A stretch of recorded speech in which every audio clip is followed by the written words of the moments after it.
শুরুতেই রেল দুর্ঘটনার খবর। ঢাকা এলিভেটেড এক্সপ্রেসওয়ের ক্রেনের আঘাতে তিতাস কমিউটার ট্রেনের ইঞ্জিন সহ একটি বগি লাইনচ্যুত হয়েছে। আর এতে ঢাকার সঙ্গে সারা দেশের রেল চলাচল বন্ধ রয়েছে। এই মুহূর্তে তেজগাঁও রেল স্টেশন এলাকায় আছেন রিপোর্টার মাইনুল হোসেন। আমরা সরাসরি বিস্তারিত জানতে যাচ্ছি তার কাছে। তিতাস কমিউটারের এই ট্রেনটি আজ বিকেলে ব্রাহ্মণবাড়িয়া থেকে ছেড়ে যাচ্ছিল ঢাকা রেল স্টেশনের দিকে। পথিমধ্যে যে তেজগাঁও রেল স্টেশনের ঠিক পরে নাখালপাড়ার মাঝামাঝি একটা এলাকায় এখানে হঠাৎ করে একটি ট্রেনের এখানে যেই কাজ চলছিল এলিভেটেড এক্সপ্রেসের, ওই এক্সপ্রেসের একটি ট্রেন চলে আসে ট্রেন লাইনের মাঝখানে এবং তখনই এই ট্রেনটি এই জায়গাটি ক্রস করছিল এবং তখন কিন্তু ওই ট্রেনের সাথে ট্রেনটি সংঘর্ষ হয় এবং সংঘর্ষ হওয়ার পরে ট্রেনের দুইটি বগি কিন্তু লাইনচ্যুত হয়ে যায় এবং লাইনচ্যুত হয়ে কিন্তু বেশ কিছু দূর এগিয়ে গিয়ে কিন্তু ট্রেনটি থামে এবং এখন পর্যন্ত কিন্তু ট্রেন লাইন কিন্তু ক্লিয়ার করা সম্ভব হয়নি। এখনও লাইনের উপরে ট্রেনটি দাঁড়িয়ে আছে আর এ কারণে সারা দেশের সাথে কিন্তু রেল যোগাযোগ বন্ধ। আমরা এখন যেই জায়গাটিতে আছি এখানে আপনারা দেখতে পাচ্ছেন যে একটি বড় ট্রেনের মাধ্যমে যে ট্রেন লাইনের উপরে যে ট্রেন পড়েছিল এবং যে ট্রেনটি উল্টে আছে এই ট্রেনটি কিন্তু তোলার চেষ্টা করা হচ্ছে এবং আমরা এখানে কথা বলে জেনেছি যে বিকেল যে 5টা নাগাদ, 5টার একটু আগে এই জায়গা দিয়ে যখন যাচ্ছিল তখন কিন্তু রেল ক্রসিংয়ে কিন্তু যথাযথ পরিমাণ নিরাপত্তা অবস্থা ছিল না আর এই সুযোগেই কিন্তু ট্রেনটি ঢুকে পড়ে। যদিও স্থানীয়রা বলছিলেন যে রেলের এই ক্রসিংয়ের যে গার্ড ছিলেন সে কিন্তু বারবার ট্রেনটিকে থামার জন্য বলেছিলেন যে থেমে যাও, ট্রেন আসছে, কিন্তু ট্রেনের যে ড্রাইভার ছিল সে ব্যাপারটি খেয়াল করেনি এবং খেয়াল না করার কারণে কিন্তু এমন একটি দুর্ঘটনা আজ ঘটলো এবং এখন পর্যন্ত প্রায় 3 ঘন্টা যাবৎ কিন্তু এই রেল লাইন কিন্তু বন্ধ আছে এবং আপনারা দেখতে পাচ্ছেন এখানে কিন্তু প্রচুর মানুষ ভিড় করেছে এবং আশেপাশে যে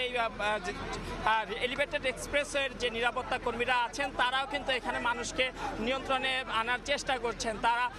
এখন যেহেতু ট্রেনটি তোলা হবে তাই ওই দিকে কাউকে যেতে দিচ্ছেন না এবং কারণ ট্রেনটি তোলার সময় আবারও কোনো দুর্ঘটনা ঘটে কিনা এই একটা আশঙ্কাও কিন্তু রয়েছে এবং রেলের যে ট্রেনটি অ্যাক্সিডেন্টের শিকার হয়েছে সেই ট্রেনটি কিন্তু এখনও রেল লাইনের উপরে আছে। শুধু আমরা যে দেখেছি যে ট্রেনের সামনের যে অংশ ইঞ্জিন এবং ইঞ্জিনের পরের বগিটি কিন্তু ক্ষতিগ্রস্ত হয়েছে এবং রেল লাইনের কিন্তু বাইরে চলে এসেছে। হয়তো খুব শীঘ্রই রেল কর্তৃপক্ষ ব্যবস্থা নেবে এবং রেল লাইন যদি ক্লিয়ার না করে তাহলে কিন্তু সারা দেশের সাথে ঢাকার যে রেল যোগাযোগ তা কিন্তু বন্ধ থাকছে। হয়তো আমরা খুব শীঘ্রই দেখতে পাবো যে বা আমরা আশা করছি যে খুব শীঘ্রই রেল কর্তৃপক্ষ ব্যবস্থা নিয়ে এই রেল লাইনটি ক্লিয়ার করবে এবং রেলের কিন্তু সারা দেশের সাথে আবারও ঢাকার রেল যোগাযোগ চালু হবে। এখন পর্যন্ত কিন্তু যে আপনারা দেখতে পাচ্ছেন যে এখানকার যে মানুষ যারা এলিভেটেড এক্সপ্রেসে যে কর্মীরা রয়েছেন, ওয়ার্কাররা রয়েছেন তারা কিন্তু এই জায়গাটিকে নিরাপদ করার চেষ্টা করছেন। মানুষের ভিড় আছে এখানে, সে ভিড়কে কন্ট্রোল করার বা তাদের নিয়ন্ত্রণে আনার চেষ্টা করছেন। তারা যাতে ওই যে বিপজ্জনক এরিয়া যেন ঢুকতে না পারেন সেই লক্ষ্যে কিন্তু আশেপাশে তারা ব্যারিকেড তৈরি করেছেন। তারপরেও কিন্তু মানুষের সাথে বারবারই কিন্তু তাদের কথা কাটাকাটি হচ্ছে এখানে, কিন্তু এছাড়া মিডিয়াকেও তারা ওইদিকে ঢুকতে দিচ্ছে না, ফলে মিডিয়ার আর কর্মীদের সাথেও কিন্তু আমরা দেখেছি যে কাটাকাটি হচ্ছে এবং এখন এই জায়গায় নিরাপত্তারক্ষীরা যারা আছেন এলিভেটেড এক্সপ্রেসের তারা জায়গাটিকে পরিচ্ছন্ন করছেন এবং মাটি গর্ত করে বা যে অংশটা ক্ষতিগ্রস্ত হয়েছিল ট্রেনটি কিন্তু এখন উল্টে আছে এবং ওই উল্টে যাওয়া ট্রেনটি কিন্তু